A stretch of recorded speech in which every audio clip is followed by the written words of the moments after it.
Gracias, presidente. Preguntar ahora sobre el tema de la pandemia. Se ha reportado un incremento de contagios.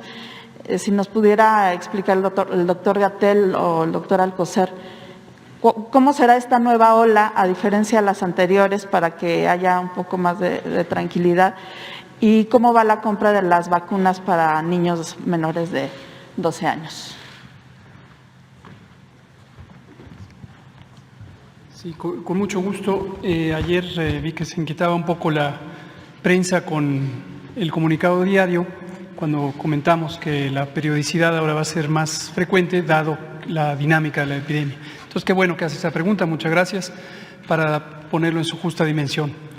La pandemia de COVID, como hemos dicho, tuvo dos grandes etapas, independientemente de las distintas olas que hemos vivido, las 4 olas. La primera etapa fue prevacunal y la segunda etapa fue postvacunal. ¿Por qué las podemos diferenciar epidemiológicamente así? Porque el impacto de la enfermedad cambió radicalmente con las vacunas. Esto lo hemos mostrado gráficamente en innumerables ocasiones.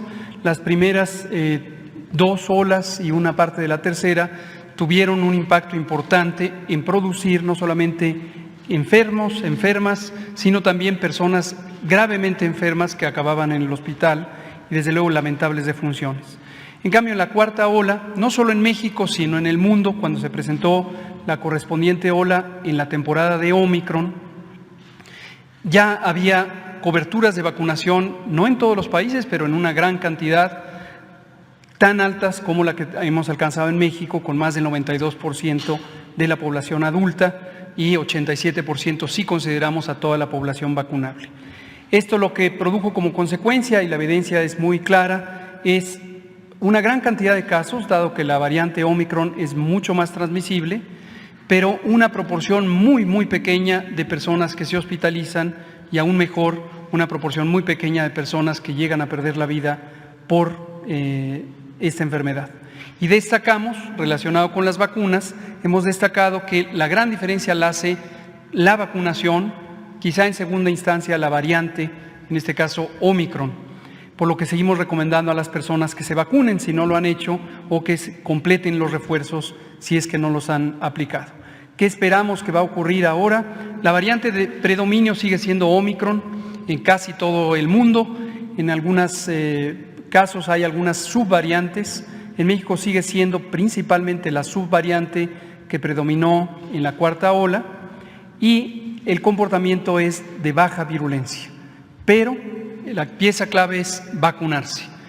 Y la última, sobre las vacunas pediátricas, las vacunas para población de 5 a 11 años, hemos estado en esta conversación ya muy formal con la empresa Pfizer para definir las condiciones de entrega y la cantidad de entrega que podría Pfizer abastecer. Nosotros hemos considerado a todo el segmento de la población de 5 a 11 años y estamos en ese proceso. Cuando haya ya una resolución, lo comentaremos. ¿No se tiene una fecha aproximada? No hay todavía una fecha, es parte del proceso de negociación.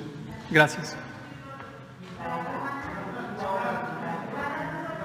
¿Cómo no? Con la vacuna cubana Abdala, y aprovechando que está aquí nuestro comisionado, el doctor Schwartz, hemos estado en un proceso de análisis del expediente técnico en COFEPRIS, esto a cargo del doctor Schwartz, con la contribución del Consejo Nacional de Ciencia y Tecnología, que también forma parte del comité científico, o coordina de hecho el comité científico de COFEPRIS, y queremos tener todos los elementos muy bien cuidados de la evidencia técnica sobre la seguridad, la calidad y la eficacia de esta vacuna.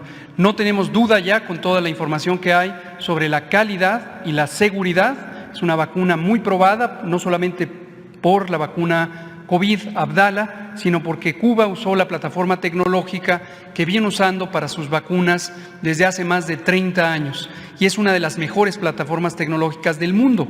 Es una capacidad tecnológica que Cuba ha desarrollado y que ha permitido altas eficacias, pero sobre todo un margen de seguridad muy alto.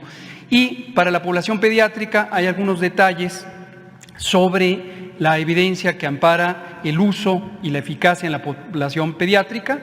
Dejo muy en claro, la seguridad no tiene duda alguna, la calidad tampoco, pero necesitamos algunas piezas adicionales que las tiene el gobierno cubano, pero la forma de presentación no había sido totalmente directa o clara. Y estamos en ese proceso. Cuando ese proceso concluya, seguirá el avance del proceso de negociación para la adquisición.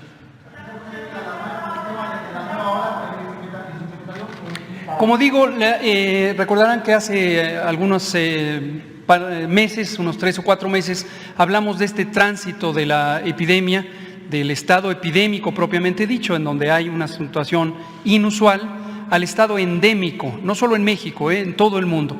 El estado endémico no debe pensarse que es el fin de la epidemia. Creo que hubo una gran confusión también en varias notas que vimos, incluso primeras planas, porque cuando comentamos esto del tránsito del estado epidémico al estado endémico, algunas notas y sobre todo comentaristas decían: declararon por decreto que se acabó la epidemia. Nunca hemos dicho que se acabó la epidemia. Lo que hemos dicho, igual que lo dicen las naciones europeas, la OMS y varios otros países, es que la epidemia, el estado inusual, la situación emergente, ya podríamos considerar que ya no es inusual, ya no es emergente, y de acuerdo a la historia de las enfermedades infecciosas, particularmente las transmitidas por vía respiratoria y de causa viral, tienden a permanecer por siempre. El ejemplo más claro es la influenza. Es una enfermedad que surgió hace milenios como una enfermedad emergente seguramente, pero después queda ya en forma permanente. Y cuando hay nuevas variantes, en el caso de la influenza, nuevos tipos y subtipos que dan pandemias como fenómeno emergente, como lo vivimos en 2009, posteriormente se quedan para siempre. Lo mismo va a pasar con COVID, se va a quedar para siempre.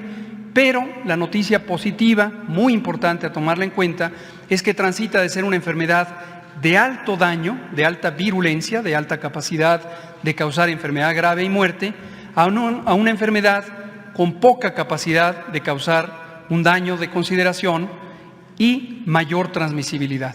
Eso es lo que estamos viendo con la variante Omicron, lo vimos en todo el mundo, y eso es lo que va a ocurrir. Va a empezar a haber algunas oleadas que cada vez más van a entrar en una fase estacional, lo más probable entre octubre y marzo, y en 1 o 2 años ya tendremos cierta regularidad de esa presentación estacional. Este marco de 1 o 2 años es todavía una conjetura, es hipotético, desde luego no hay manera de tener una predicción exacta sobre en qué fecha empezará a ser estacional.